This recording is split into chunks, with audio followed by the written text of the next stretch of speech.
Hello అండి, ఈరోజు కలీజీ fry చేస్తున్నానండి. చూడండి, దీంట్లోకి ఏమేనో ఎక్కువ అంటే ఇంతే వేస్తా. ఎర్రగడ్డలు, ఒక 2 పచ్చిమిరపకాయలు వేసినాను. ఇప్పుడు అద్రక్ లహసన్ పేస్ట్ వేస్తాను.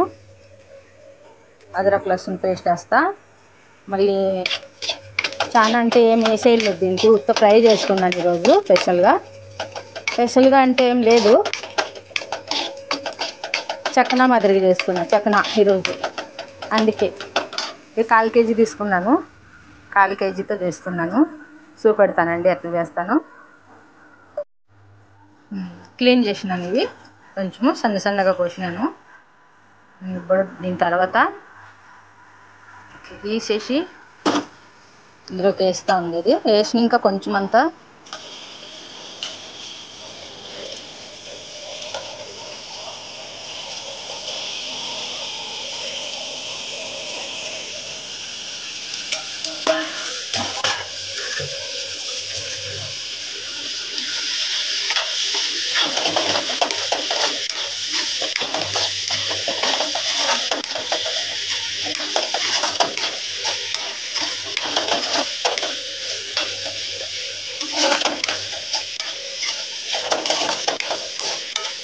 కొంచెం అద్రక్ లహసన్ పేస్ట్ వేసినాను దీంట్లోకి.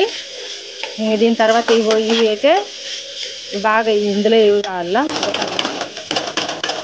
కొంచెం అంతా పసుపు వేస్తానండి. కొంచెం అంత పసుపు వేసి దాని తర్వాత ఉప్పు, కొంచెము ఒక రవ్వ, జాస్తి కాదు, ధనియాల పిండి కొంచెం వేస్తే చాలు.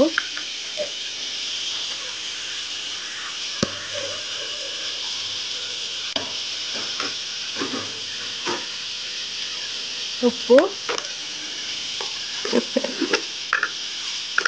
కారం కొంచెం వేస్తానండి. ఎక్కువ మిరపకాయలు వేసినాను కాబట్టి చాలు. ఇట్లా ఉప్పు ఎక్కువ వద్దు, ఎందుకంటే ఫ్రై చేస్తున్నాను కదా. ఇదేమి చారు మాదిరి కాదు, సుక్కగా అవుతుంది.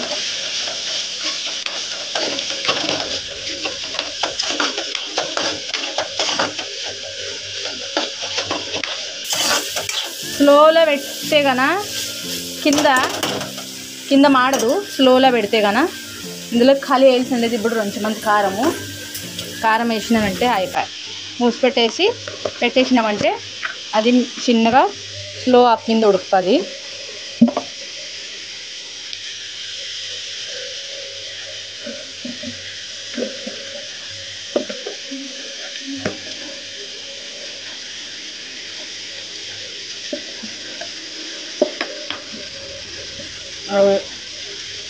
పటాపటా అంటాను కదా, అందుకే స్లో చేద్దాం గ్యాస్. చేసిన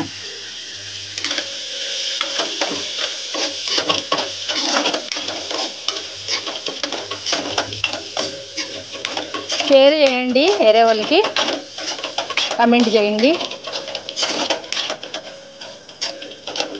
మళ్ళీ లాస్ట్లో అయితే ఇది మొత్తం ఇంతే అయిపోతుంది. ఇదే ప్లేట్ మూసి పెట్టి స్లోగా పెట్టేస్తా.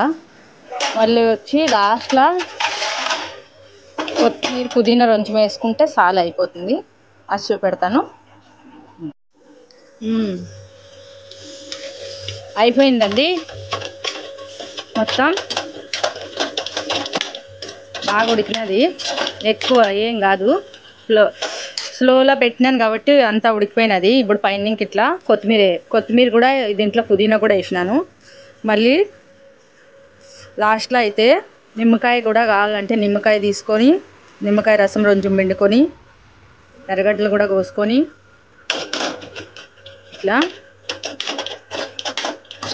మంచిగా ఇది ఫ్రై అయినదండి. కథం ప్లేట్లోకి తీసి చూపెడతాను నేను.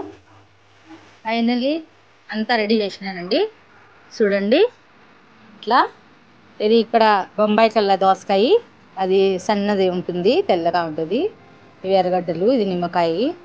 ఇదంతా ఇట్లా రెడీ చేసి కొన్ని పచ్చిమిరపకాయలు కూడా ఏపుడు చేసి పైన ఇంకా పెట్టినాను. ఎవరికైనా నచ్చితే తినచ్చు, నచ్చిన వాళ్ళు, లేకుంటే వాళ్ళ ఇష్టము. నిమ్మకాయ తీసి ఇట్లా రసం ఇట్లా పైన ఇంకా పిండుకొని ఎర్రగడ్డల్లో కూడా కొంచెం వేసుకొని దోసకాయ అన్నము ఇంకా పప్పు ఏమన్నా తీసుకొని తినచ్చు, మంచిగా ఉంటుంది. ఇట్లా చేసినానండి ఈ రోజుకైతే. చూడండి, నచ్చితే కనుక లైక్ చేయండి, మీరు షేర్ చేయండి, వేరే వాళ్ళకైతే సబ్స్క్రైబర్ చేయండి. అంతేనండి ఈరోజు వీడియో. ఇది చిన్న వీడియో, అందరికీ నచ్చింది అనుకుంటానండి. బాయ్ అండి, ఉంటానండి.